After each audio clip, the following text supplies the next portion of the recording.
Monte and the Pharaoh Show is brought to you by...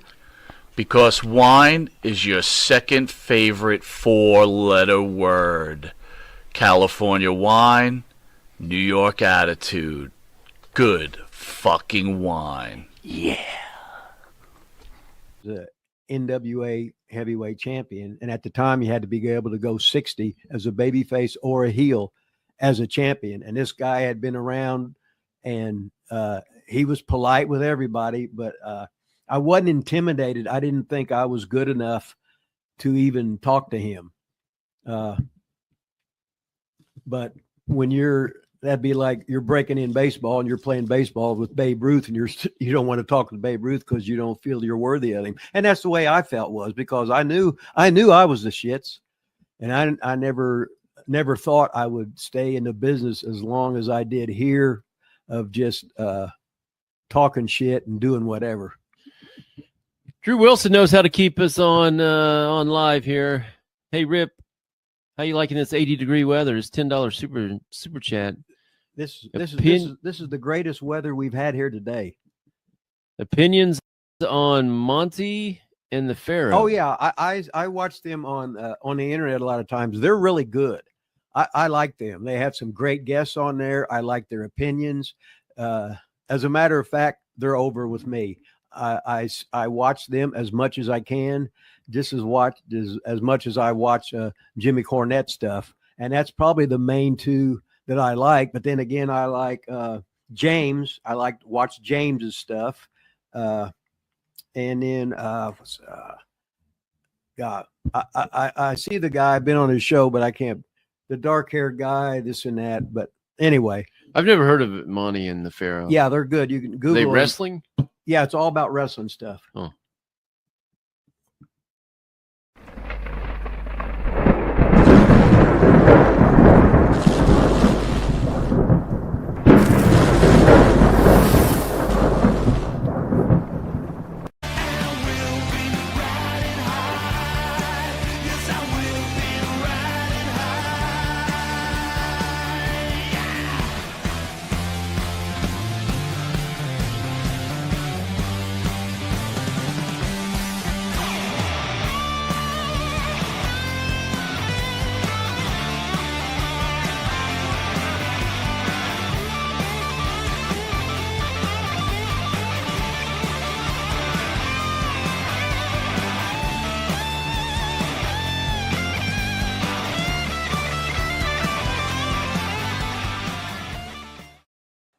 The good old days, the good old days.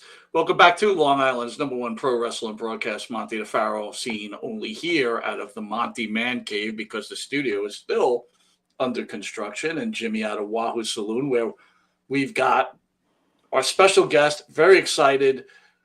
Jimmy wants to call him the Maestro, man. I just want to call him Big Rob. And I'm going to call him Rob. You call him the Maestro and stuff. Rob, thanks for joining us, brother. Really appreciate it.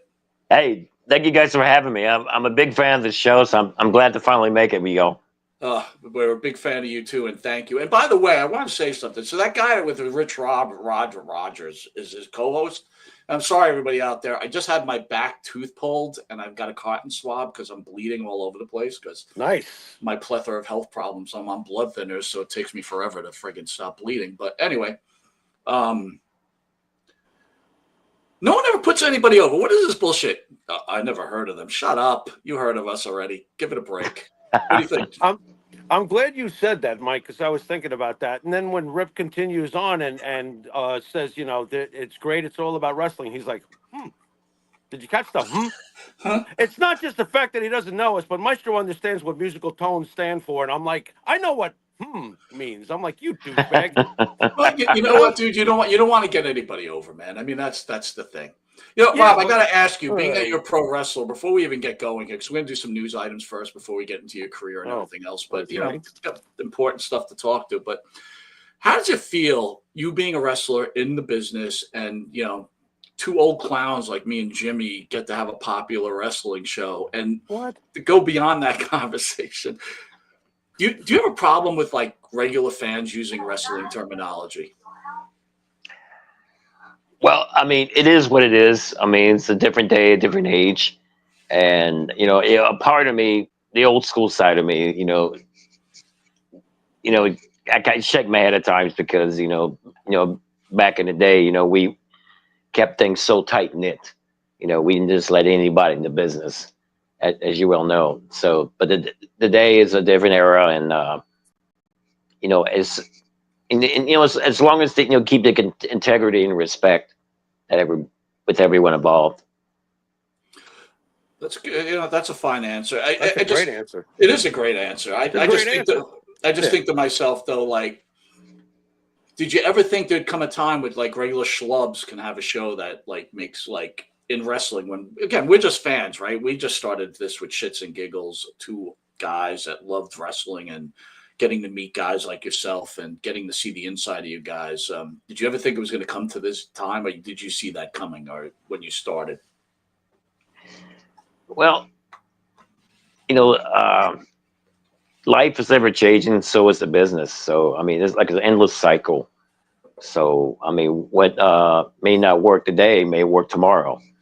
And so it's like we're all intertwined, from the wrestlers to the fans to the promoters to the ring crew to everyone who watches on television and goes to the arenas to watch the events. We're all in this together. So, I mean, it's all goes hand in hand. I mean, it's like a machine, you can't have one with functioning piece of equipment without the other to make it roll efficiently. Listen, I'm going to play a video for you guys, right? Big Ron Shaw a couple of weeks ago threw the opening pitch at a minor league baseball game in Florida. I want you guys to critique Ron Shaw's pitching abilities, right? Because I looked at this and I can't really decide if he was good or bad. I'm going to roll to you guys because you guys are the experts. So let's take a gander. Ball tonight.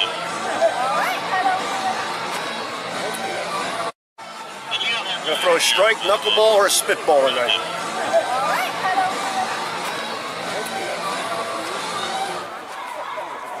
Ladies and gentlemen, please direct your attention to the field for tonight's ceremonial first pitch.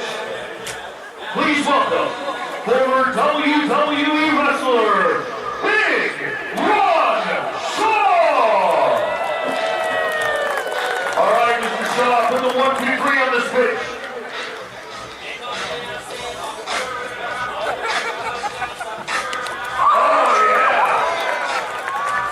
A submission hold so tight the catcher couldn't hold on. One more time. Oh no. Danny wants to put a sleeper hold on you. Don't go out there.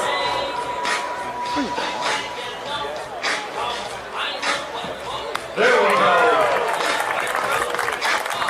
There we go. Ladies and gentlemen. All right, what are you thinking? You first, Maestro. Maestro he's on the clock. Right? Quite the unique format there. The form was quite unique. Yeah. So is that other words for being that was terrible? I mean, there's some potential there, but Wow, potential. Look at you. Some potential. Look at you playing Switzerland, Rob. Unbelievable. The Maestro plays Switzerland here on Monte and the Pharaoh.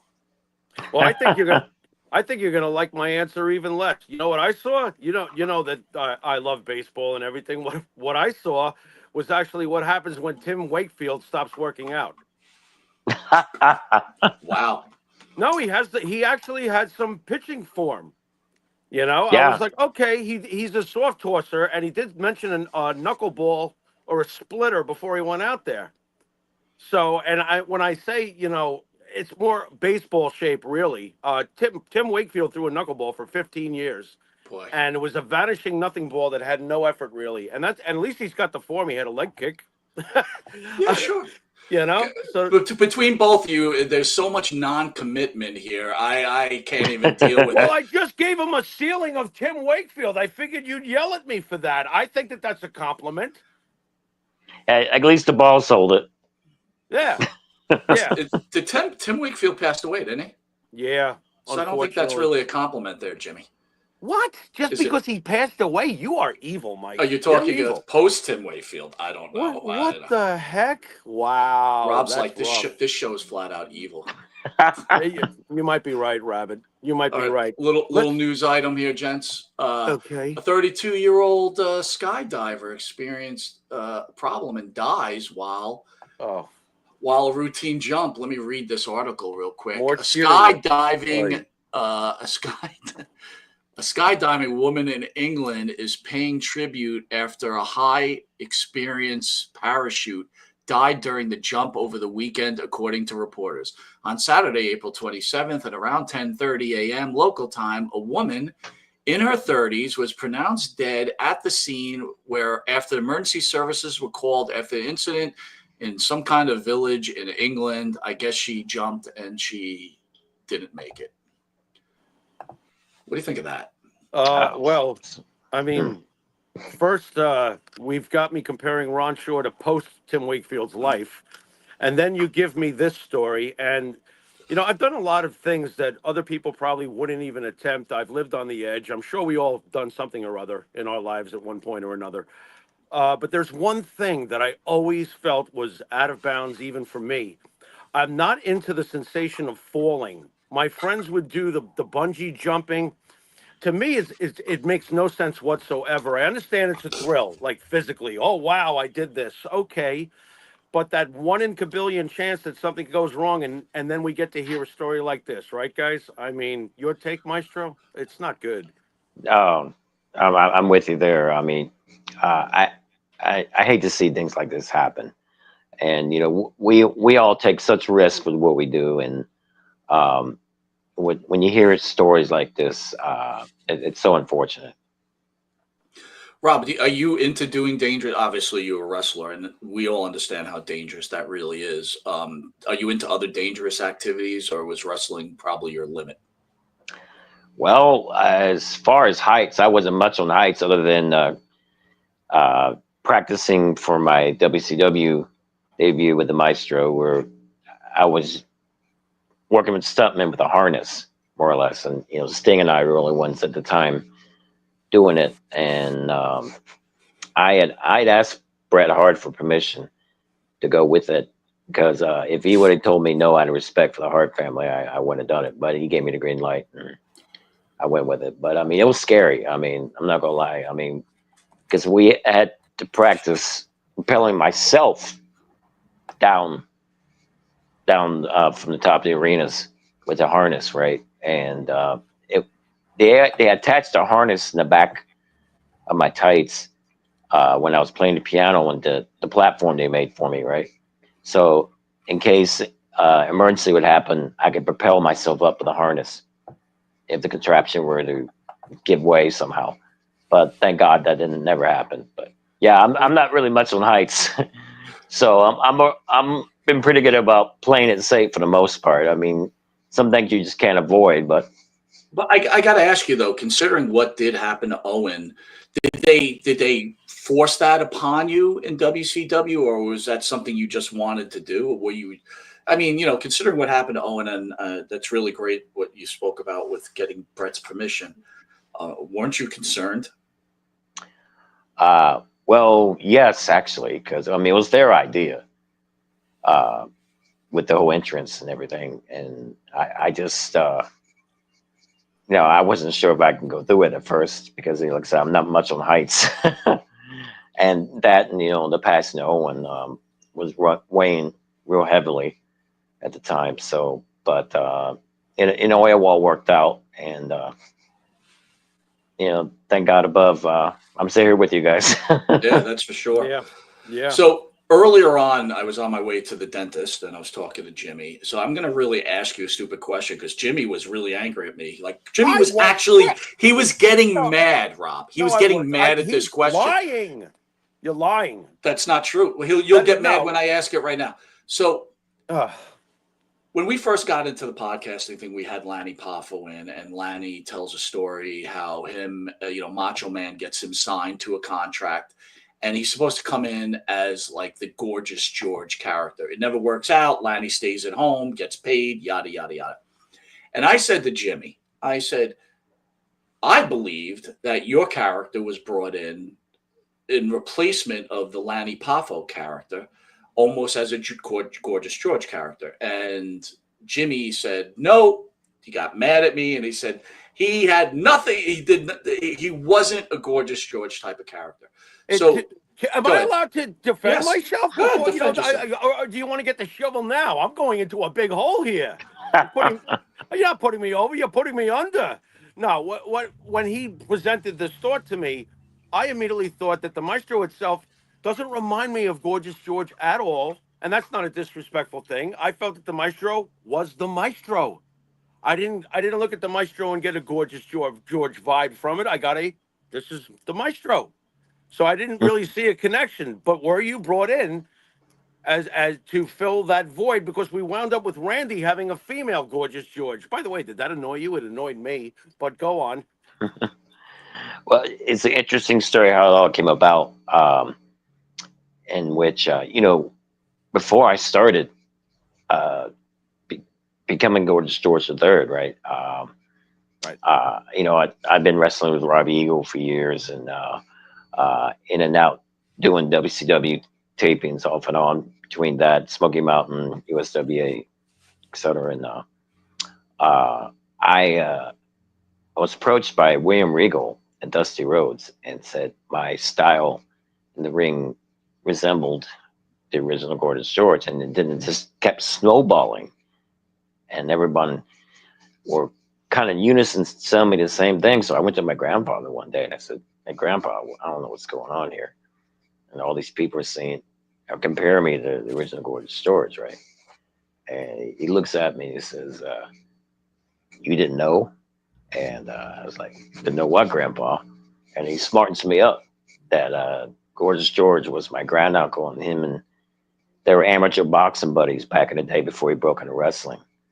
And that's what really inspired me to don the name Gorgeous George III for a while, and which led me to all kinds of places, including of course WCW. Straight there after my run with the AAA, and I was doing some shots in Texas with Jake Snake Roberts, who I was tagging with in AAA, where I got my second tryout match to get a contract by WCW, and there for the first year, I was known as Gorgeous George III. And originally, what happened, back step a little bit, when I was doing, like, I think it was like my second tour of Puerto Rico, I got the call from Macho Man Randy Savage. He had spoken to Jerry Jarrett, who I wrestled with in Memphis, and Mr. Jarrett put a good word in for me and him and Hogan to bring, and they were going to fly me to Nitro from Puerto Rico. So I got on the plane and took the flight, and which I got to meet everybody, Eric Bischoff and the boys, and my tryout match that first time. But that was with Jeff Farmer, who eventually became the NWO Sting and all that. And the deal was that, you touched on it earlier, they were going to bring in Lanny, using my name at the time, and bring me in under a whole new different deal, which I was cool with, because I knew Lanny could carry it well and do it justice. But neither deal fell through for either one of us. So I just went back to being Gorgeous George III, and did my run with AAA and the Indies afterwards, and got a call the second time for the second tryout match on another Nitro, and this time it was with Chavo Guerrero Jr., which I couldn't have been happier, because I have so much respect for the Guerrero family. I mean, we used to pray together before matches. Afterwards, after the match, I remember sitting in the back, and Diamond Dallas Page and some of the other boys were putting the match over, and the agents walked in, right? All these different agents walked in, and they tell you all these different stories. It's like, that was a good match, but maybe you could have done this or done that, and you really didn't know who to believe or listen to. And I just referred back in my mind to what my grandpa would always tell me. It's like, always know who the boss is, right? And Eric Bischoff walks in, and he says, "Good match, guys." And he looks at me and says, "We can use a good talent like you. Welcome aboard." And after he said that, all the agents like changed their tunes, like, "Oh, great match! Oh, that was awesome!" You know. And I'm thinking, okay, all right. If I have a problem or an issue, I know who to go to, right? Right. And I walked out, and all the boys were there to shake my hand, welcome me in the company. Man, it was like the greatest feeling. So how does the Maestro idea get presented to you, and who brings it to you?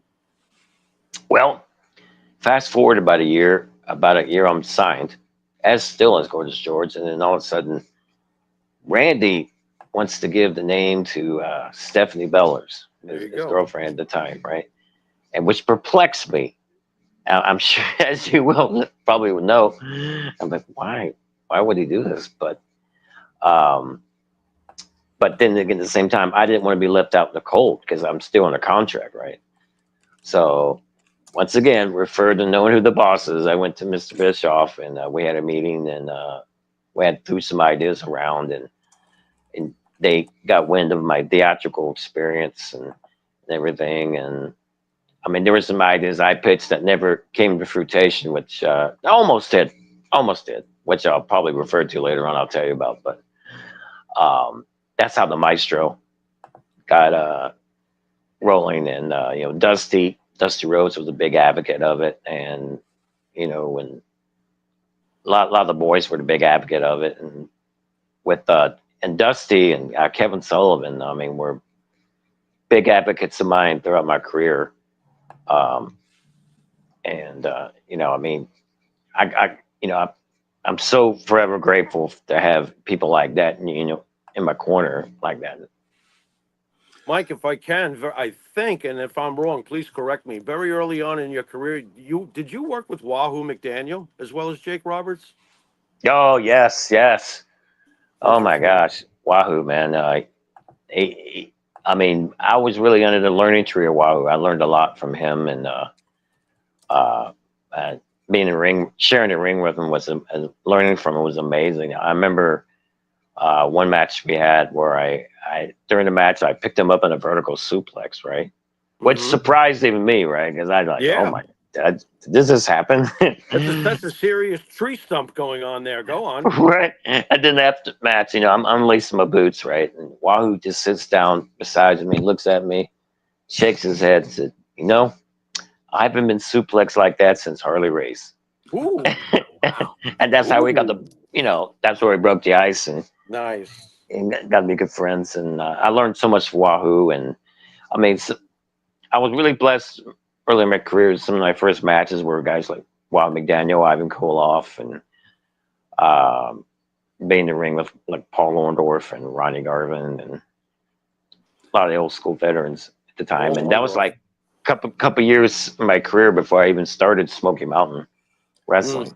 Like, Jimmy, I got to go back in time, though. I got to ask you, Maestro, Rob. How do you end up getting into wrestling, though? Like how does that even happen then? Because you're a musician at heart, right? You're a musician at heart. Right. You're an actor at heart. It's like, how does the wrestling thing catch on? And how old are you when you find out that Gorgeous George is your great uncle? Which is crazy. Oh gosh, you know, I didn't like the Gorgeous George deal. I had no idea of my relation to him until like mid-career. You know what I mean? Okay. Oh my God. And because like I alluded to earlier, Regal and Dusty and quite a few others were comparing me to my style to that one of Gorgeous George and the look and everything. Okay, I gotcha. Right. And when it kept snowballing, you know, that's when I approached my grandpa and he smartened me up. But I like interesting. Backwards. Wow. You know, we were referring to earlier. I was my choir teacher and theater teacher could have wrung my neck when I got into pro wrestling full time because they wanted me to pursue the arts and all that, right? But they forgave me later on when they found out how theatrical I was with the wrestling and everything. So, you know, thank God they forgive us. But what was your specialty in theater when were you doing like Phantom of the Opera type stuff? I mean, like what kind of? yes, Oh my God! yes, Wow! I was the king that got betrayed in Macbeth, Oh, Shakespeare. I oh was my one of Lord! the cats on Broadway. Okay, I was the Dodo Bird in Alice in Wonderland, Moses and the Ten Commandments. I mean, the oh Dodo Bird. Do you sign pictures as the Dodo Bird? Need to know. yeah, yeah. I mean, That's what awesome. it taught me, right? What it taught me was the improv, Yeah. because Yes. and the show must go on. I mean, Yes. and it transcended, in wrestling, where anything can happen in the match, but you got to keep the show going. You know what I mean? Yeah. I'm And thinking that. of Mhm. I'm thinking of the Beatles bodyguard when they were in Hamburg cutting their teeth and learning their craft. There was a German bodyguard named Horst. And of course Yeah, the Beatles didn't speak German, but he would say two words to them, mach show. Make show. yeah, Like you say, the show must go on. yeah. I mean, I'm a big Beatles fan too. That's really cool. Oh, nice. Nice. Jimmy, But yeah, one thing I'm noticing, I don't mean to cut you off, Rob, is that No, go ahead, no. Rob, no, go go ahead. ahead. Speak No, about you're fine. no, I do notice that it seems you have some solid faith going on there. Jimmy and I are believers in Christ, so are you a follower? Absolutely. I mean, Jesus has saved my life so many times, especially in the last few years. Um, and to him be the glory and the praise. Can you go a little deeper into that? Like, have you always been, you said you were in a choir, right? Have you always been Yeah. religious? Was your family religious? Yes. Yes. Matter of fact, when when I alluded to earlier about when WCW was going to bring me in another deal of the character, when I first arrived from my first tryout match from Puerto Rico, I had a Bible in my hand, right? And Hogan and Savage noticed that I had the Bible, and I was, real, real deep in Christianity, and so the character they wanted to bring me in that was known as Reverend Headlock. Oh, Jesus Christ. I'm sorry. Oh my. And then they want to put me on the Again, beach wait a now. minute. Against Saint Suplex by any chance? Hold on, I gotta hear this. Go ahead. Okay, This is and horrible. they wanted me to dress me now in all white on the beach with Oh, a book boy. in my hand and put me on the Thunder in Paradise series. Remember that? Yeah. And I'm thinking, I didn't really care. I just wanted to ride the boat. The boat was so freaking cool. But I mean, the whole time they're telling me this, I'm thinking, I don't know. I don't know how this is going to work, right? And I mean, Randy put me on to the Slim Jim guy who made all his outfits, and they were going to make outfits for me and everything. And, which, I thought was that part of it, I thought was great, but I was thinking, how am I going to get this over series? Thank God, though, it never happened, because that would have been tough. You mentioned Hogan and Savage. Can you talk a little bit about both of them? And Jimmy and I are both very big fans of Hogan. Obviously we're fans, right? So we grew up idolizing him in many, many ways. But Hulk has been accused of many different things. How do you feel about both of them? And what are your thoughts about the things that Hulk Hogan has been going through, or what he's been accused of? Well, I look at it like this. I mean, everyone has their own perception on things, but guys like Hulk Hogan, Macho Man, Randy Savage, they paved the way for all of us in the business. And Hogan, he's always treated me good, and Hogan's always been good to his friends. I can vouch for that. He's always been good to his friends, loyal to his friends. And Macho Man Randy Savage, he was the same way. I mean, some people say he was out there at times and so forth, but man, he had a heart of gold, and he had such a good, deep passion for this business. And I got nothing but love and respect for both of them. when you hear, with the dark side of the ring, I don't know if you watch that at all. It's always the bad side of wrestling, the bad things that go on there.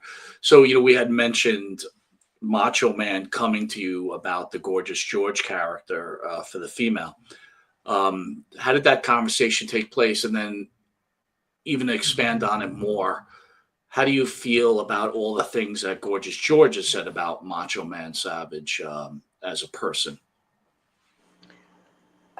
Well, I mean, as far as their relationship went, I don't have much details on or in depth on how that went about, but I just can look at it from my perspective, and like Randy was always good to me. I mean, and always straight up, straightforward, and same with Hogan. I mean, I always got together with Hogan. We just talk about life, etc. I mean, there was no political friction with either one of us, and I mean, I just treat them like human beings and like friends, and so.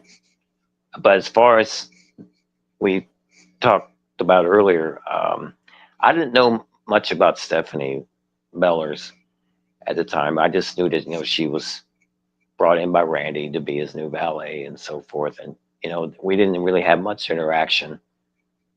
So I mean, but I from my end, Randy and Hogan were great, were really great to me, and I'm really grateful that they believed enough in me to bring me into WCW. As a fan, I remember when that all went down back in the day. I never accepted it, and it's funny how I still don't recognize her as Gorgeous George. I don't know what's wrong with me. Probably because my point of origin, my father, when he first showed me professional wrestling, he was born in the 30s and a young man in the 50s, explained to me that the entertainment that we all see today in wrestling is because of Gorgeous George. And he told me the stories about, in those days, the few that had a television set on the block, the whole neighborhood would come and get together to watch Gorgeous George. Gorgeous George was Flair before Flair, Hogan before Hogan. He was the E in entertainment that Vince McMahon was yet to see, because these stories my father would tell me were back in the 70s. I'd hear the legends of Gorgeous George. Never accepted this Gorgeous George, and you'll forgive me, but as a fan, when I hear the background now, and much props to Mike for even bringing this up to me this afternoon about the Lanny Poffo thing and stuff, I can't help but think, and forgive me, it's just my opinion, I feel like it was supposed to be Lanny's spot to get that name, and since Lanny didn't get it, I want it. I don't know why I'm thinking that way, and forgive me for taking that, but this is my gut read on it. And I'm glad that Randy was good to you, but, just coming from the outside, it feels to me like, well, if that was my brother's thing and he wasn't taking it, I'm going to take it. Feel free to bury me. Any thoughts? Well, I was confused. I didn't understand the decision making at the time, why they would give a legendary name like Gorgeous George, pretty much the guy that put pro wrestling on a television map. Bingo. To an outsider. But at the same time, I was just trying to make things work and work things out, and to just as Gorgeous George made his mark in the business, I wanted to make my own mark, the business, and impact as well. But yeah, I mean, there were some things that went on that I didn't really agree with at the time, but I tried to make the best of it and just make an omelet and a few eggs, like a lot of us did.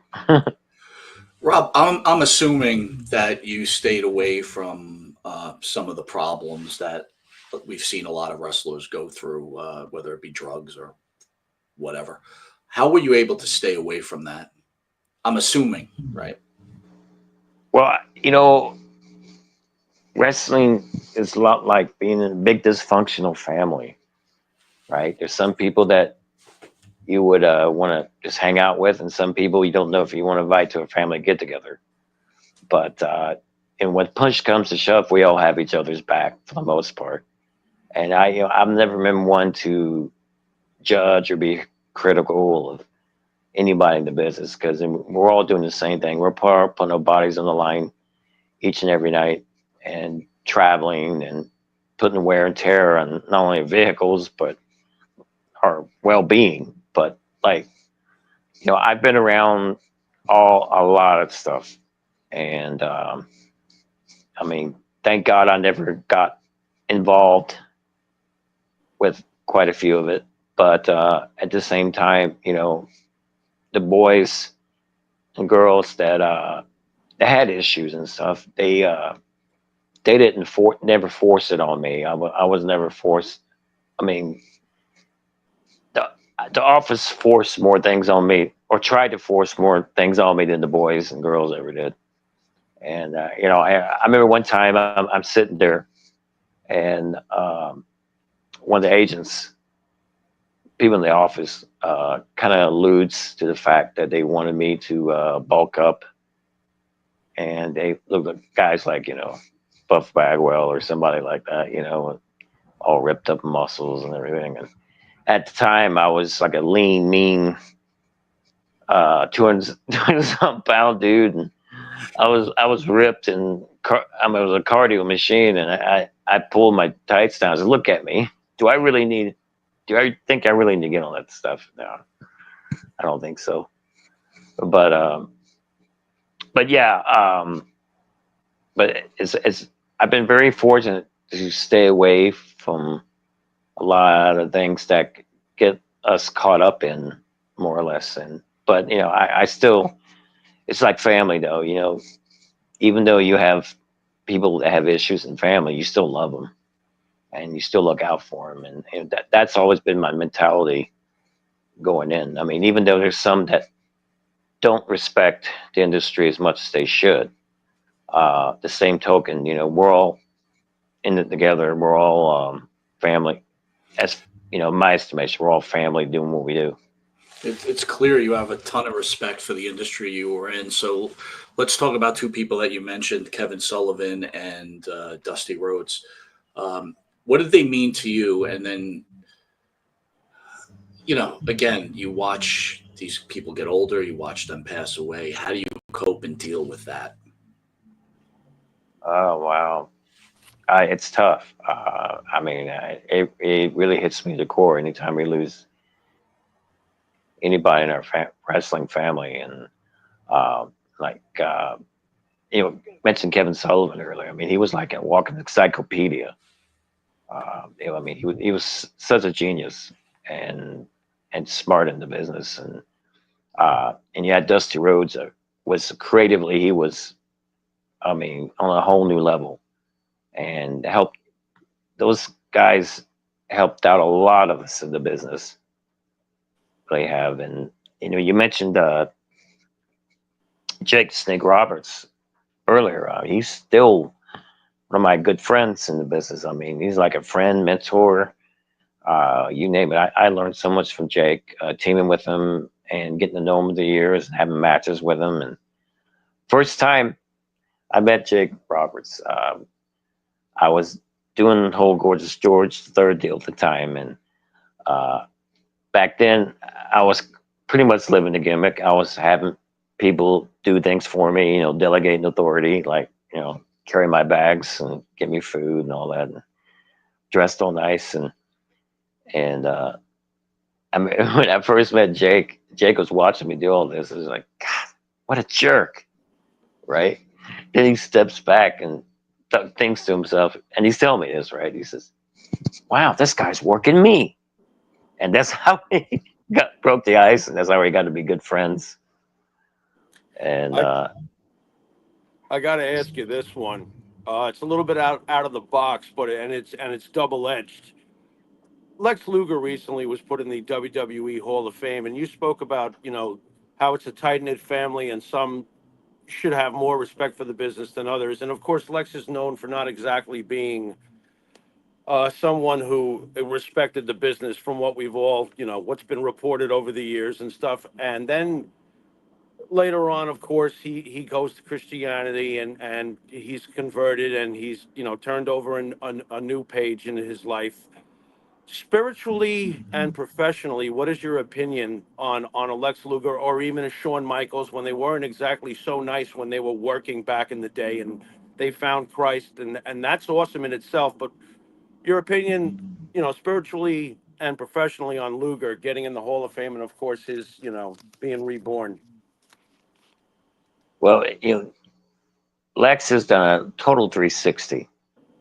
He really, I mean, it's amazing what the man who's become today. I mean, he wasn't necessarily too bad of a guy before, don't get me wrong, but I mean, it's like from back then to where he is now is like, it's like night and day. And so the thing is, when you turn your life around, it's like anything else. You got to be genuine. It's just like, put in wrestling terms, you have to believe in yourself to get in something over. And just like in life, if you got to believe in yourself and you got to be genuine, because your audience, they'll pick up off that in a heartbeat if you're not genuine. And just like in life, when people, you can say one thing, but if you're not giving up the vibes of being true to yourself and being genuine in your convictions and your beliefs, and the people will see right through that. I mean, you got to be genuine in life, no matter what you do. So, but God bless them. I'm very happy for both guys turn things around their life, and because we all, I mean, gosh, man, we all go through hardships and tough times, and I pray for everybody. You know what I mean? I pray for everybody to heal and make life better for themselves. I mean, that's that's why I really don't hold any grudges, so forth. I mean, you hear people like bitter about this and that, and I mean, once I write a book about my career or whatever, I just want people to look back on the book and say, hey, that guy had a lot of fun and had some good times. So, I mean, I don't really dwell on a negative anymore like I did, which I was guilty of that. And because certain things that happened that, you can't, but, at the same token, you can't control a lot of things that happen to you. You just can take what's given to you and turn it around and make it stronger for you and be a better human being. So I that's love what it's it. all about. But coming on the show, you weren't going to get softball questions. So I'm going to hit you with this question. Oh, go for it. All right. So being that you're as religious as you are, and this is kind of a hard question. Do you believe that God gets retribution for when people do things wrong, and what happened to Lex was almost God's way of straightening him out for all his issues? What are you shaking your head for? No, for Jimmy. Because I don't believe that God punishes. That's I'm why not the work's asking been you done. the question, buddy. You're like my brother. I know everything you think about. I'm asking Rob what he thinks. Oh, okay. Jeez, don't lead the witness, buddy. Huh? I didn't even know. How do you even know if he's looking at me? He's probably looking at your big bald head. What?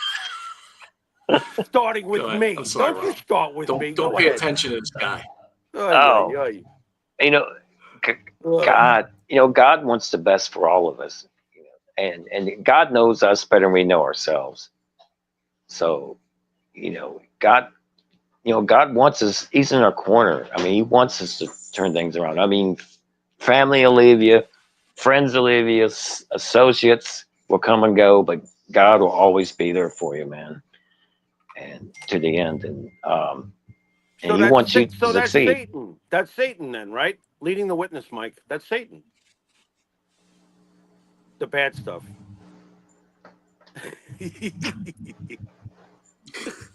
Well, anything that robs you of your peace, anything that's chaotic, anything that causes deception and makes you anxiety just go haywire. God doesn't want that. That's not of God. You know what I mean? All right, so now we're gonna test your morality. You're in WCW, right? And All right. you guys are killing it, right? At some point, and then the Monday Night Wars, and we know the whole story. Were you part of that get rid of the WWE, we run them out of business crew, or were you just like, hey, I'm just glad to be here? I was just happy to be there, honestly.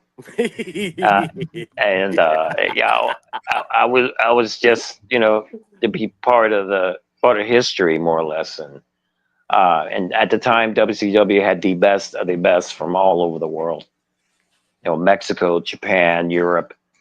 I mean, one night you can be in a match with Rey Mysterio, and the next night a guy like Roddy Piper, legend, or Flair, or Kurt Hennig, and Bret Hart. I mean, my gosh, I mean the talent pool was just insane, and to be a part of that was such a privilege and an honor.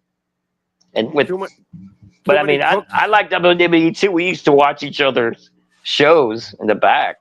We watch Raw, and then the guys from Raw that watch Nitro, and then both of us watch ECW. You know what I mean?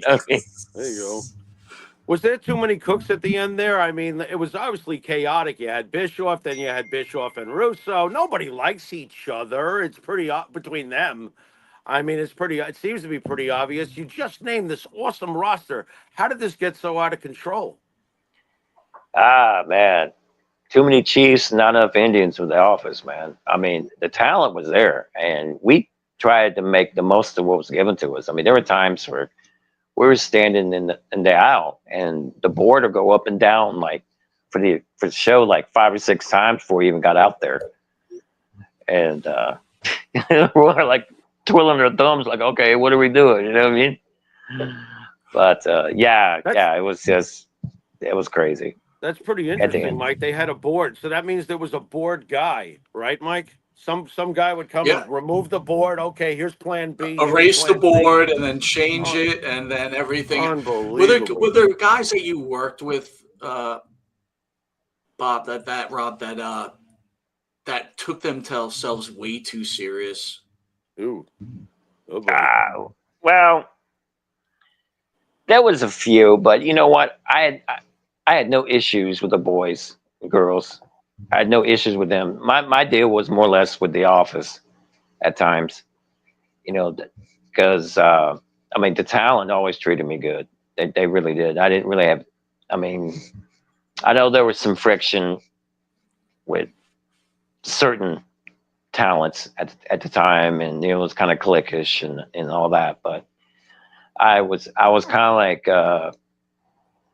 the lonely man on the island, more or less. I got to stay to myself. I stayed friends with people, of course, but I kind of stayed to myself. And were you able to get to Bischoff and Russo directly, or did you have to go to somebody else first? Well, Eric, was approachable, and Russo, well, bro. At times. We finally got him, Jimmy. You found somebody that he's not a big fan of. Now you did it. I didn't even have to lead the witness. How you like that? Thank you. Yeah. All right, let's talk about let's just open it like this. You mentioned Dusty Rhodes, Kevin Sullivan, Paul Orndorff, all these great iconic guys, and here comes the savior, right? The king of the WWE that supposedly turned the WWE around. He comes to you guys. Oh boy. It's all you, buddy. Tell us all about it. Well, unfortunately for us, we didn't have the Vince McMahon filter. There it is. But, Vince Russo had a vision, but the vision wasn't really necessarily beneficial for WCW, because WCW was a whole new breed of animal from WWE. And it would, like, for example, Vince McMahon at the time, he was a yes and no man. I mean, everybody would come up with ideas, and Vince would decide whether ideas are green light or red. And we didn't really have that at the time with WCW. And plus, WCW is more based on wrestling. You know what I mean? And all the sports entertainment was with WWE. And so, Vince was Russo was trying to bring that little bit of that down our way, and which, I mean, it was good for its sense to try something different, but it was like it just throwing things up against the wall, see what sticks and what don't. I mean, that's not good business. And I mean, you really got to consider the area that we were at. Like I said, WCW was based on old school NWA wrestling and all that. So I mean, it's a whole new breed of animal. But I didn't really have the working relationship with Russo that I did with Bischoff, and and because Russo seemed to be preoccupied with other talents at the time that got more of his attention. But I would have liked to done more with Russo, but I mean, he was, like I said, he was preoccupied with other things at the time. So I know you didn't work with him, right? But in your evaluation, was Vince Russo talented, or was he just in the right place at the right time and he caught a Jerry Springer thing with the WWE, and then when he really had to show his talent, he failed miserably? You know where my opinion lies.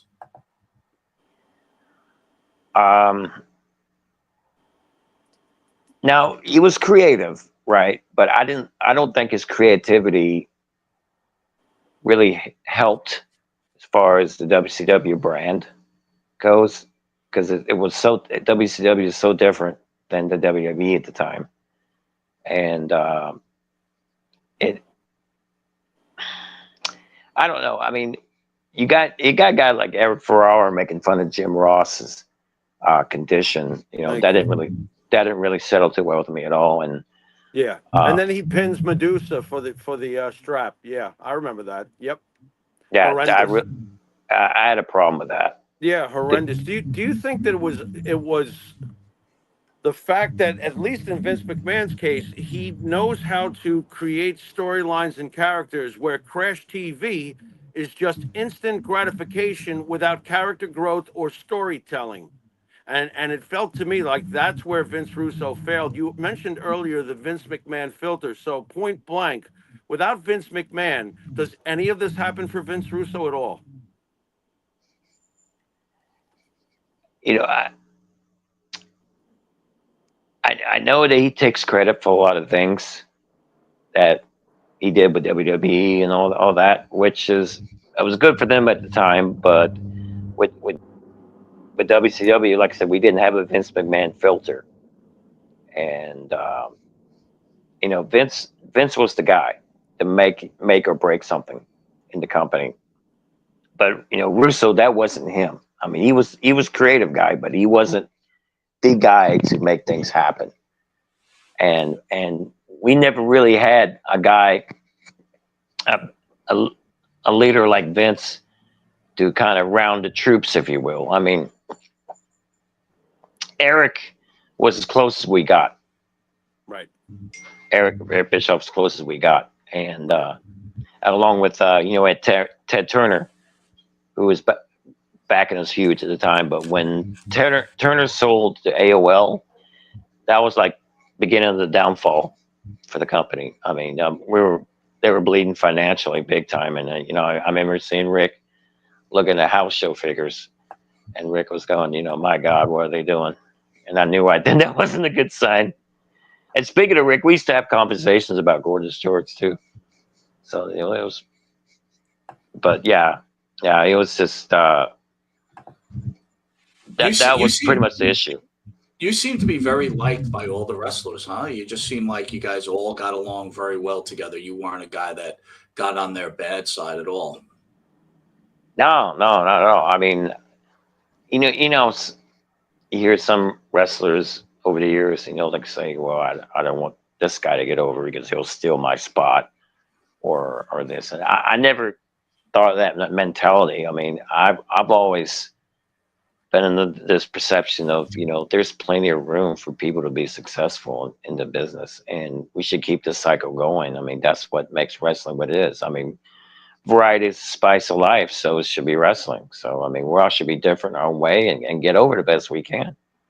When it got around in the locker room that you were related to Gorgeous George, did you notice any increase in respect from the guys? Like, hey, I mean, there had to be something, I would think, where there might be guys might be a little more respectful just for that alone. I'm just curious if that happened for you at all. Yeah, from time to time, and especially the boys and girls that knew my background, not just with being related to the original Gorgeous George, but my MMA background. As well, the total term shooter kind of stigma stuck with me for a little while, and but yeah, in that and I had some tough guy friends, with Haku and Barbarian. Oh, okay. William Regal and a few other Fit Finley, Yeah, all right. You were smart. You were hanging around with the right guys. I got you. They were the nicest people. Yeah. Because they got nothing to prove, right? Yeah. Yeah, I would. Wow. They were the nicest people. He bit somebody's nose off. Well, the guy must have asked for it, I guess. Yeah. I mean, they actually treated me like human beings, you know what I mean? And the jerks are the ones with the big ego trips, you know what I mean? Haku scared Mike, right, Mike? Didn't Haku scare you at a bar or something? Didn't that happen? When I was in the military, we went after watching them. We went to a bar and they were all there. And Haku, I was like, oh my God, I was like, super fan. Went over, I'm like, can I buy you a drink? He looked at me like he wanted to kill me. I was like, I had never seen a guy with that size arms before in my life. I was like, holy cow. Oh, man. It was crazy. One time I was playing basketball, right? With Haku and Barbarian, right? Down in Orlando. And they invited me to pick a partner to play 2-on-2 with them, right? So I literally asked everybody in the company, even Kevin Sullivan, Terry Taylor, and all that, they all turned me down. So I got, screw it, right? So here I am playing handicap a game of basketball with Haku and Barbarian. Let me tell you something. I took more bumps in the court than ever did in the ring with them. They were like elbowing me and all this stuff, and Barbarian's paw would block the sun. He's like, shoot, butter, shoot, right? And I get cute, right? And I waist lock Haku dribbling the ball, right? Yeah, he literally drags me down the court. He shoots the ball and scores. Like, oh my God. This is worse than Lambier and Rodman. What the heck is going on? What are you out of your mind playing a game against these two? Oh my God! And here I am, battered and blue, funny. Right? After the game, I earned their respect, so they took me out to eat, So what was the score? You didn't win, I'm assuming, or no? Oh, they kicked my ass. Yeah, oh my God! Globetrotters versus Wizards, huh? Very good, very good. Yeah.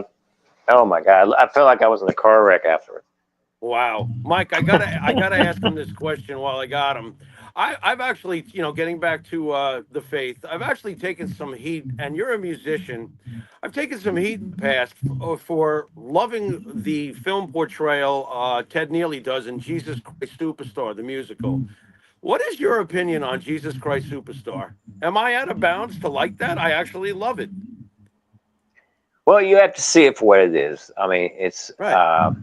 It's theater, it's a story, and it's someone's interpretation of a story. Right. So it's not necessarily the right story, but it's still nonetheless a story. Mm-hmm. I mean, just like anything else. So I mean, you have to look at it in that perspective. Right.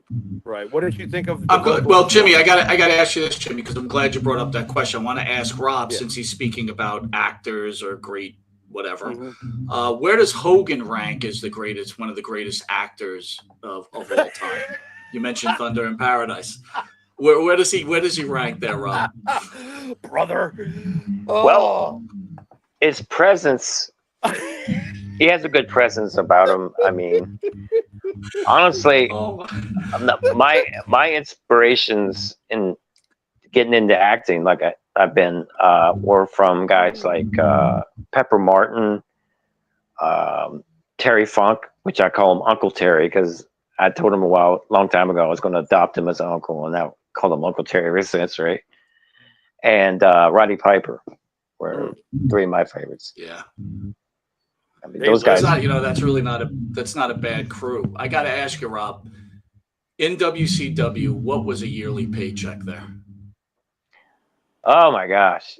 Well, the nightlies, and weren't all that great, but like, contractually, I mean, it was like you get paid so much, like 6-7 figures,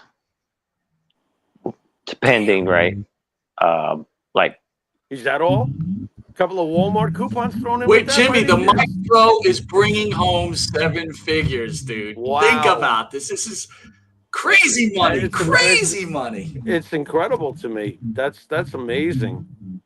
well, The whole- I wish it was. I mean, I'll put it like this: guys like Hall and Nash were getting a grand a day, whether they wrestled or not, or did anything. Okay. A grand a day. You were smart enough to stay out of the bad side of it all. But what was the craziest thing you ever witnessed, either in the ring or behind the scenes in WCW? No, don't get me wrong. I didn't have any like $1 million contract with them, Right. by no means. But I mean, I wasn't complaining at the same time. I was getting Sure. paid. I mean, it Sure. was amazing. So, Sure. can you rephrase that question one more time? The one you just asked. Huh? The question you just asked me. I already forgot. To see what happens when you get older. Isn't that interesting? Oh, Mike. Now I got to You've jump been in. He Robin, asked right? you. He asked you what was the craziest thing you saw. Oh yeah, that while was you were actually on the wrestling. script, which we went off about 3 years ago. oh my gosh. Go on. But I know, so many Rob's like, crazy, I wonder what we're going to talk about, and he's like, So many- we've talked so about many crazy absolutely. things. I Oh, go okay. over, I get the thing printed out, I make a special trip. I think that the script's going to be the script, and this guy goes out and goes into left field. Where you going, Monte? Fling. Anyway, Oh, man. what was the question? Can we hear the craziest? What a hot can we hear tag the that was, craziest? right? Yeah. What was coming from the crazy guy? What was your craziest? Rock and thing roll. you ever- Okay. Yeah, Richie Cool. What was the craziest thing you ever witnessed? Here's one funny story. I don't know if I told you guys this story or not. Uncle Terry is the star of this one. Well, we're getting ready to do promos that day to lead up to the pay-per-view. I think it was Super Brawl. And I'm waiting to do my promo and drinking some bottled water. And Terry's getting ready to do his promo. He had a match with Ric Flair later on that night. And Terry had this trash bag in his hand. And everybody's asking Terry, what's in the trash bag, right? And he's giving everybody the same response, like, I'm saving it for the interview, right? So the camera starts rolling, and he reaches in the trash bag and pulls out this rancid dead chicken. He claimed he got it from his ranch, right? But I don't know how they got the darn thing on a plane. And he's taking this chicken to the cameras, and he says, "You see this chicken? I shall now compare its anatomy to that of one Ric Flair. See these skinny legs? These are the legs of Ric Flair. See this beak? This is the schnoz of Ric Flair. And I'm going to take Ric Flair by the neck." And he's grabbing the chicken as he's saying this, right? "And I'm going to beat him like the dog that he is." And feathers flying everywhere. Everybody's laughing hysterically. I spit up my water bottle, and I was nuts. Well, later on after the pay-per-view, right, I'll go back to the hotel, and they put us up a really nice hotel there, San Fran. And the bellboy who takes the luggage and the bags to the hotel, right, was running around the parking lot with what appeared to be the same trash bag Terry Funk had earlier in the evening, right? So I go to the bellboy and I said, hey kid, what's wrong? Everything okay? I was just curious. And he says, some old man gave me this dead chicken and I don't know what to do with it. That was Terry. Oh my God. What do you think of Ric Flair? Still, not that long ago, he had another match at like 73. I mean, at what point do you look in the mirror and go, okay, has the character of Ric Flair completely consumed him? Or what do you think when you see him still trying to do crazy shit? Oh man, he is amazing. Rick is just amazing. I mean, my God, what hasn't that guy done? My goodness. I mean, he's still a spokesperson for products and everything. And I mean, all I can say is that drip must be awful strong, man, because he's still going like a machine. Like, Is he the finest example of Gorgeous George since we've seen a Gorgeous George in this business? Or what say oh, you? no doubt, Rick definitely. I mean, there's so many similarities there, right? Um, and the fact that he's still going and doing his thing. I mean, he was inspirational to me when I was working with him there in WCW. I mean, we used to talk doing stairmasters in the gym and hang out. And I remember one time I'm driving down 85, heading back from the show, and this car kept veering, veering me to the side of the road, and I was getting a little heated. Like, who is this guy, right? I turned around and I didn't recognize the driver, but I looked in the back seat and there's Rick just laughing his ass off, looking at, waving at me, right? Thank you. Oh, Nate, too much. But I mean, Rick's been he was a total gentleman. Rob, if you could put, if you go ahead. No, he was a nice guy. I mean, he liked to party, he liked to have fun, but I mean, when he had his faculties in order, he was just first class all the way.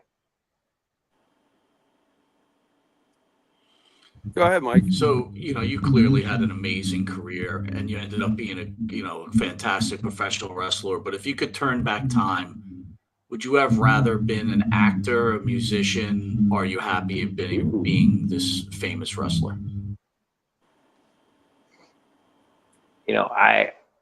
Every day is a blessing. Every day is a privilege. And the fact that I've made some impact and being part of wrestling history as well as the acting and everything else. I mean, and to continue doing what I'm doing, I'm really happy about the people that I've trained in the business that I've given advice to that are doing well. And guys like Dex Harwood, AEW, Tracy Taylor, who with Women of Wrestling, Crazy Shay out of Maryland, and a few others over the years. It's great to see vicariously their success, and because you live it and you're happy. Their happiness is your happiness, So, yeah, I mean, there's things that I would like to have done more, obviously, but at the same time, I don't regret any of it, and I'm just blessed to have had that camaraderie with everybody, and to this day still, vicariously be a part of it. Man, you are so positive, and it's really a great thing. But there's got to be some kind of negativity we're gonna get out of you. So, how about this one? I'm gonna keep trying. Lay it on me. They put the heavyweight championship on this guy. Okay. Oh boy. What are you thinking, being a realist, a purist, and everything else? Is the Maestro, Rob, are you getting mad then? Can we get the Maestro mad at anything? Did that get you mad? I'm mad. Oh my goodness. Yeah, I'm doing this. Okay. My word. Oh, you know what? David was, he was a nice guy.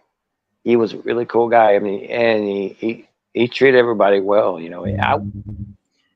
I guess the heat wasn't really with him. It was just the principle. I could see what they were trying to do at the time to get more ratings and all that, which is understandable. But at the same time, man, I mean, what I was thinking at the time is like, we all bust our ass to get to that top spot. It's like, Dallas Page said it best when Dusty told him, it's like, baby, let me tell you something.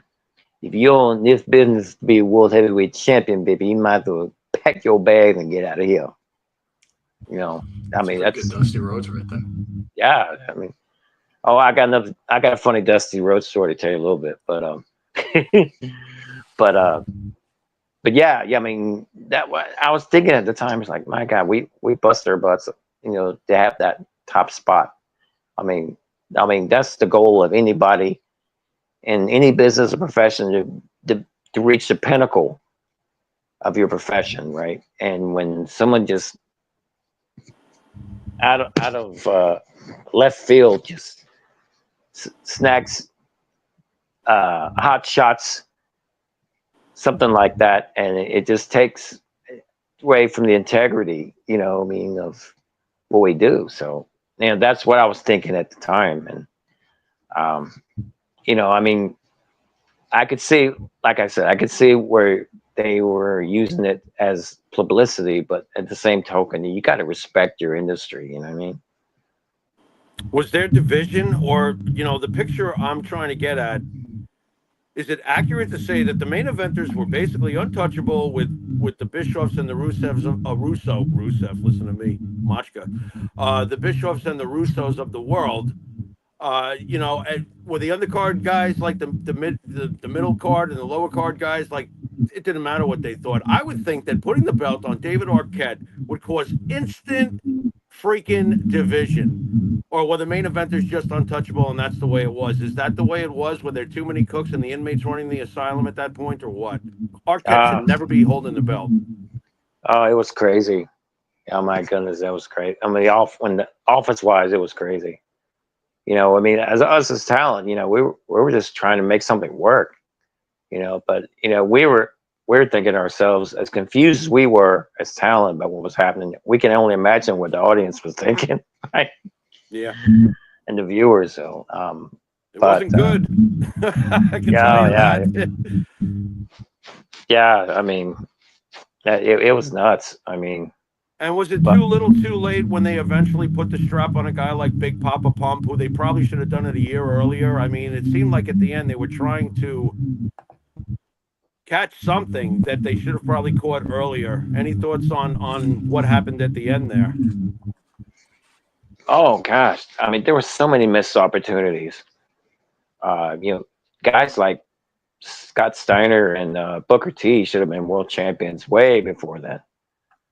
I mean, and in my opinion, but I mean, there's so many missed opportunities. I mean, gosh, look what they had. Bret freaking Hart, yeah, in WCW. My God, and it just off of the hot feud he had with Shawn Michaels and WWE and everything, and I mean, and Mr. Perfect Kurt Hennig. Mm-hmm. Oh my God, Barry Windham. I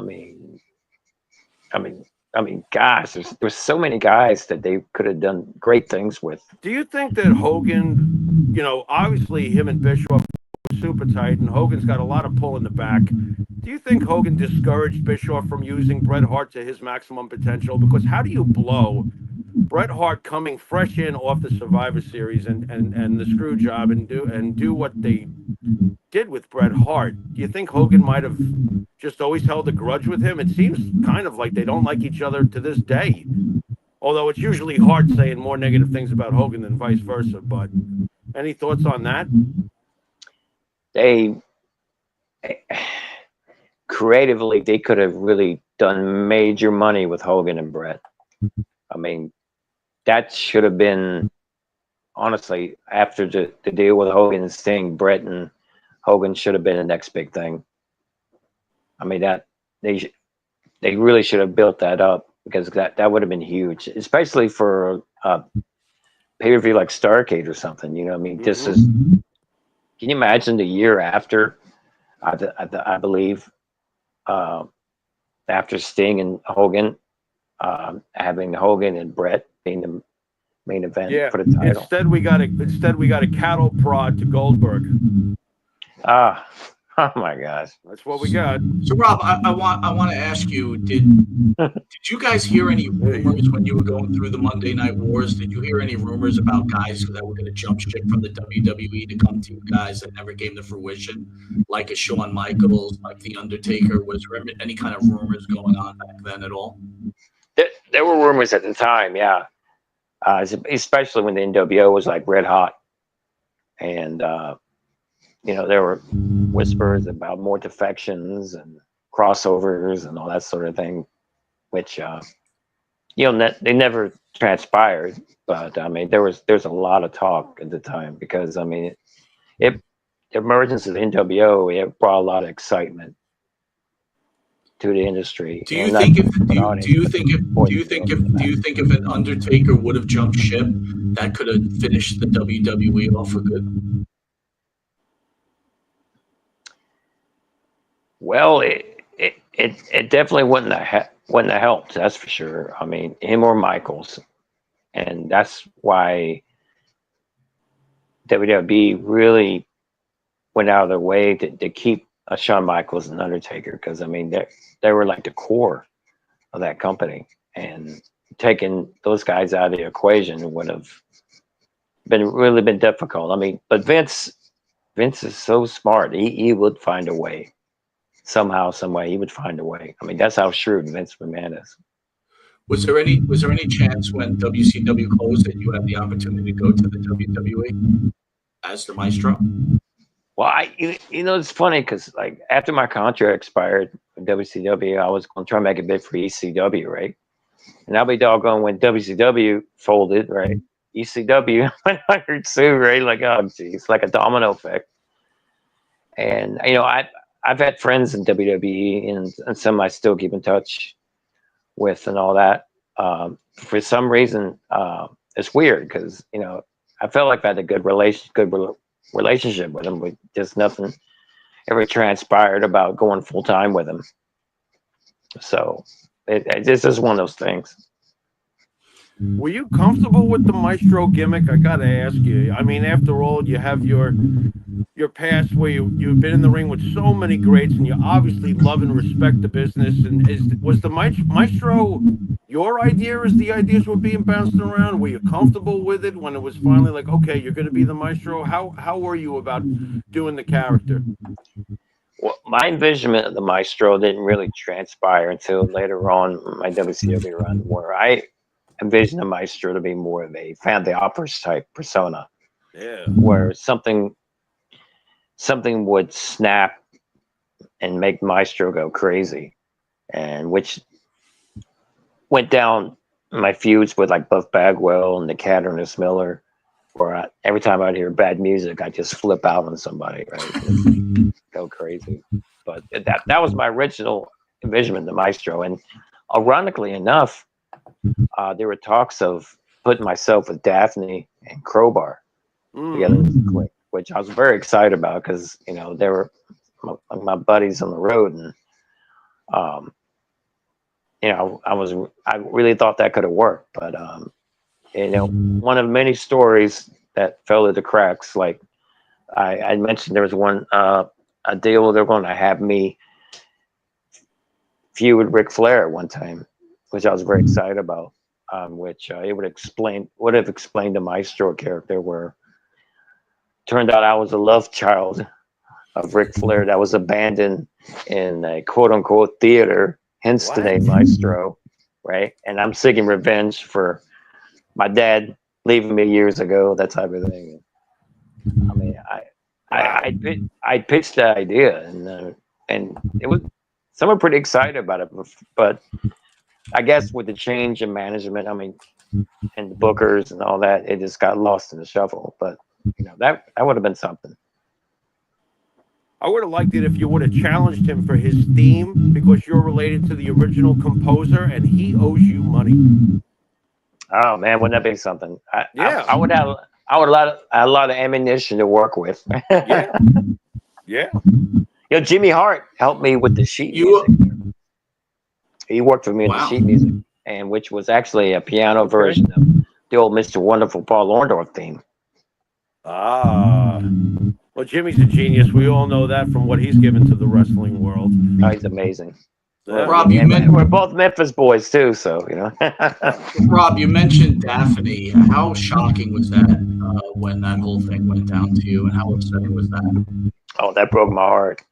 I remember that night before, she's doing a Instagram live video, and it was some of us in business, like myself and I think Velvet Sky and a few others, were trying to reach out to her, and seeing her in tears, and it just tore me to pieces, because like the times that I've known Daphne, she was a picture of sunshine, happy go lucky, love the business, and just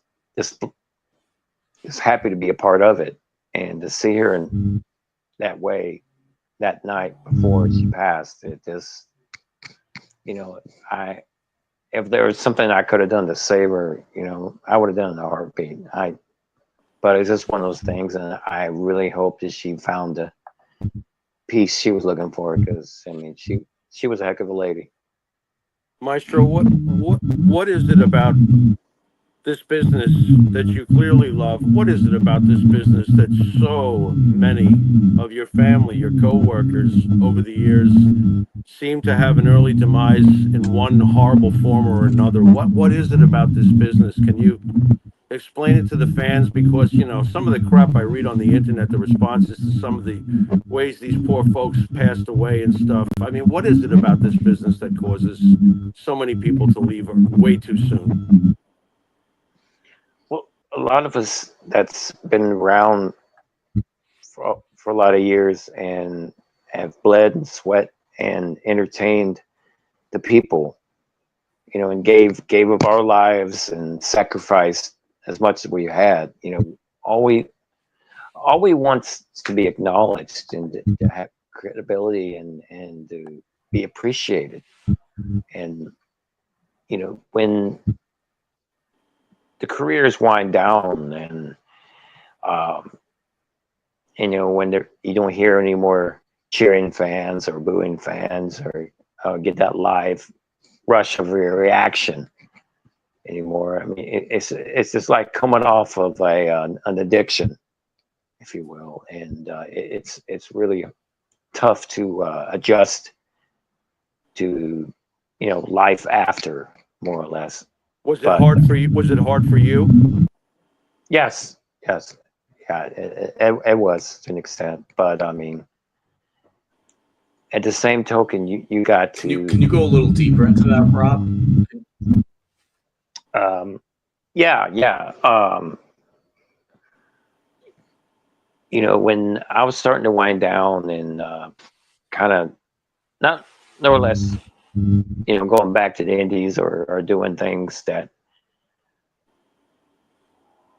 I don't know, I felt like, it felt like a downgrade from what I was doing at the time. And, you get to miss, I mean, it's just like, being hooked on anything, once, you have your high moments and your low moments. And then when you come down, when you're trying to, how should I say this? When you're trying to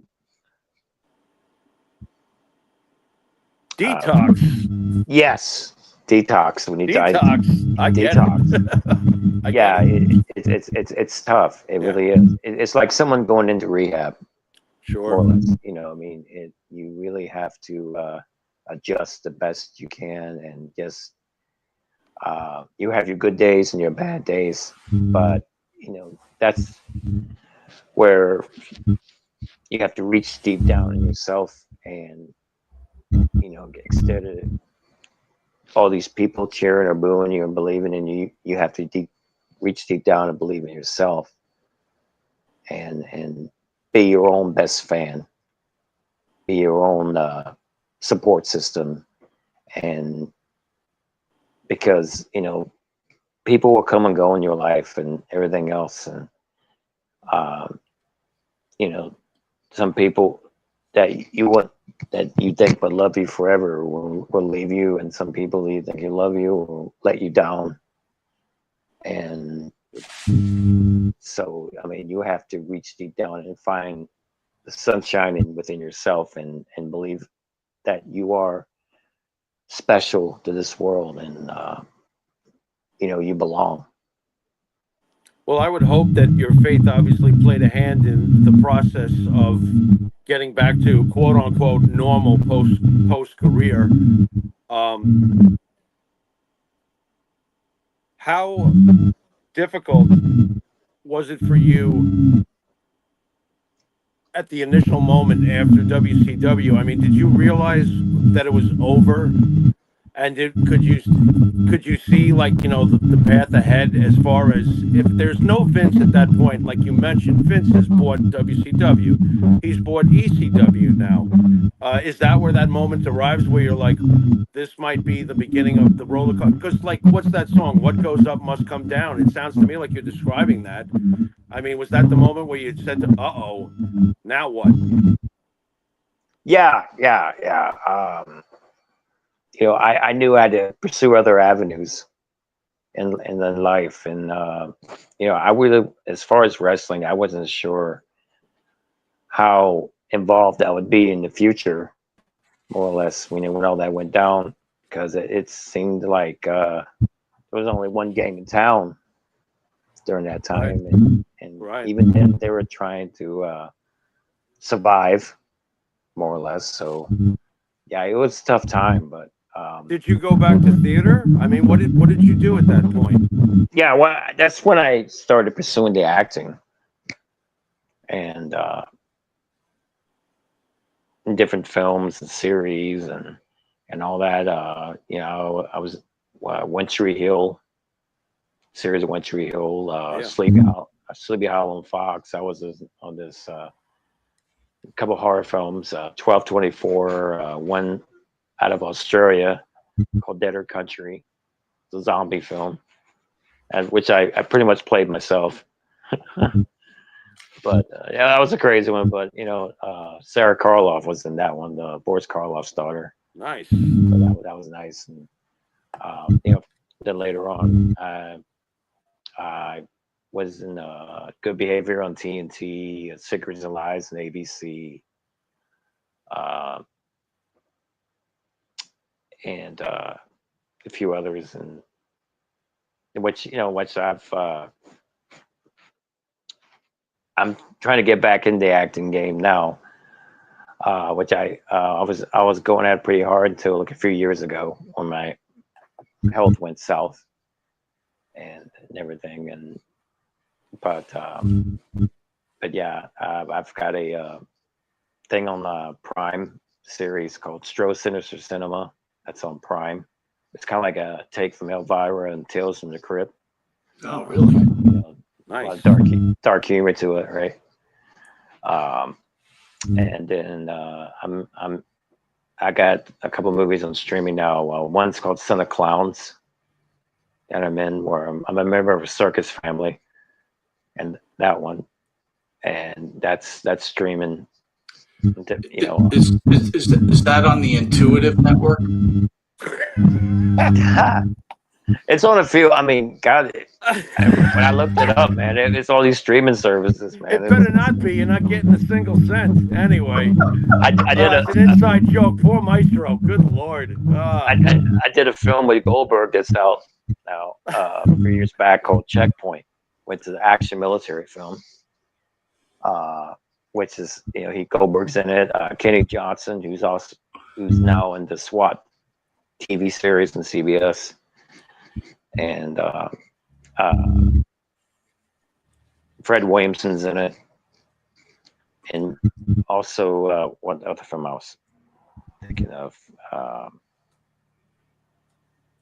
Yeah, and I have a DC fan film that's out now on YouTube called The Devil's Daughter Harlequin Story. Wow. Oh, Was okay. basically got all the Batman characters in it, and I played the role of Dr. Arkham who runs the Arkham Asylum. Oh yeah. Wow. Cool. I'm a comic nerd. Here we go. Yeah, so just look it up, Devil's Daughter Harlequin Story on YouTube. You'll find it.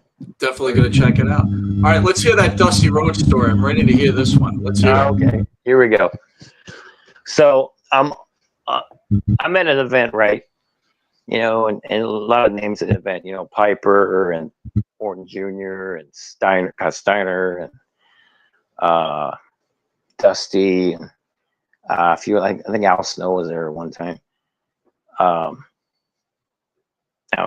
And a few others, right? There was like a whole bunch of us there, right? And one of the guys was notoriously late for getting to the town, right? And from what I'm gathering from the other boys, and so they had his number on his cell phone, on one of their cell phones, and they wanted me to call him impersonating Dusty, right? So I call the guy, right?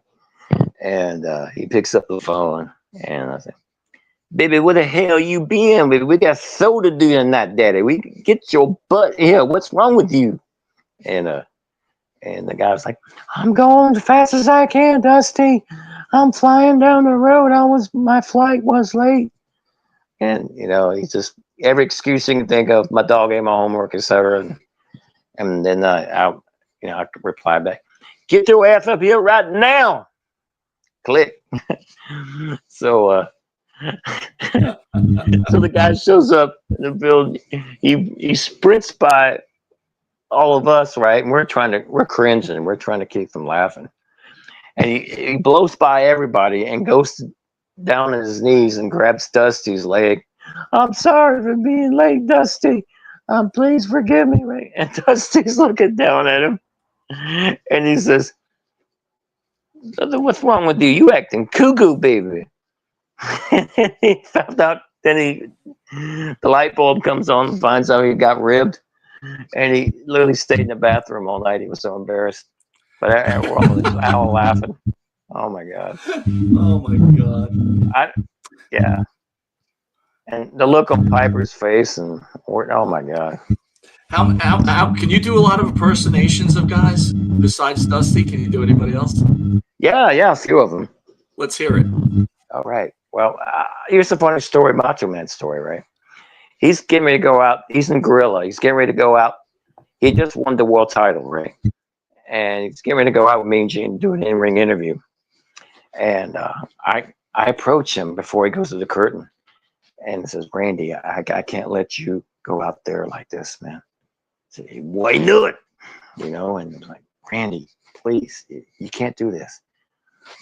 Did Hogan say anything? Like, no, he didn't say nothing. Did Bischoff say anything? I said, no. Did anybody else say anything? No, Randy. No. Well, why can't I get out there? It's like, damn it, Randy, stop it. You can't go out there. And he's like freaking out. You know, why not? Right. And I tell him, because your belt's upside down. I can't let you do that, man. And he looks down, he's upside down. "Oh, step. Hey, thanks, brother." Sorry about that. And Gene Okerlund's like rolling, laughing his butt off, man. And oh my god, too much. I love it. Who else you got? Oh gosh. Who? Can you do Hogan? Oh yeah. Okay. Well, let me tell you something, Mean Joy. Tonight, brother, when the largest arms in the world goes out there and takes you on, man, nothing like it. Monte the Pharaoh, get ready, because the Hulkster is coming wild on you, dude, brother. I love it. Carry your All right, shirt. can you do Jimmy Pharaoh? What? Jimmy Pharaoh. What? No, he can't do Jimmy Pharaoh. What's he doing Jimmy Pharaoh for? All right, go ahead, do Jimmy Pharaoh. Go ahead. All right, I don't want to, Go ahead. What? You asked him. Let him do it. Hey, He's known this me is for a whole Jimmy hour. Pharaoh. I'm on the Monte and Pharaoh show. Come watch this, you mocks. Am I from New York or Boston right now, or Brooklyn? It could be Brooklyn. I'm trying to pick up the accent. I'm gonna go park my car. Yeah, get some sausage. All right, Rob, we're going to hit you with something called the Pharaoh's final question. Jimmy's going to ask you the final question. We don't know what it's going to be, what is going to be said, but we want to thank you again. What an honor it was to have you on the show. I had a great time. Thank you so much. Thank you for having me. Thank you. All right, Maestro. Yes. Who is, in your opinion, the greatest rock band of all time? There's a lot of good ones. Two rock bands come to mind. Scorpions, Metallica.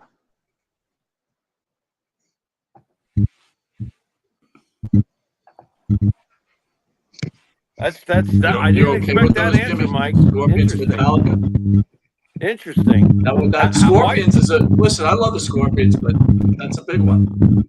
I'm surprised. So you're a metalhead. Very interesting. I have varied musical taste. I mean, from classical to rock to R&B. I mean, I'm so diverse. Love it. All right, Rob, I want to thank you again. It's been an honor to have you on the show. Jimmy, you want to send us out? You've been watching Monte and the Pharaoh with the Maestro. Until next week, later.